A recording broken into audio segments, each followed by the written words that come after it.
Ad Agrigento in bici sotto l'albero, una manifestazione di solidarietà. La prima manifestazione organizzata da Mundan Bike insieme È più bello. È stata veramente superiore alle nostre aspettative la riuscita.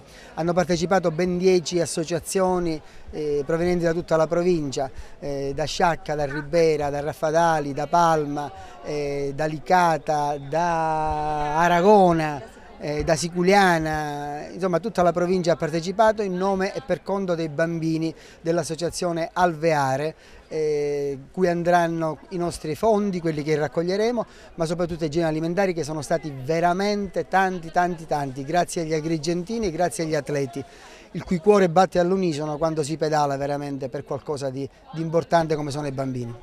È la prima iniziativa che fate, ma in quanti siete? Quante persone vi hanno collaborato? Sì, allora è la nostra prima iniziativa, siamo molto soddisfatti del risultato raggiunto che va onestamente al di là pure delle nostre stesse aspettative, però è una grossa soddisfazione, soprattutto per l'impegno che noi come associazione abbiamo messo. Infatti un ringraziamento particolare va a tutti i nostri associati, perché è un'associazione che si è costituita proprio da poco, però c'è stato un impegno, un entusiasmo che ha reso possibile tutto ciò e anche una presenza che possa servire da esempio anche per la città.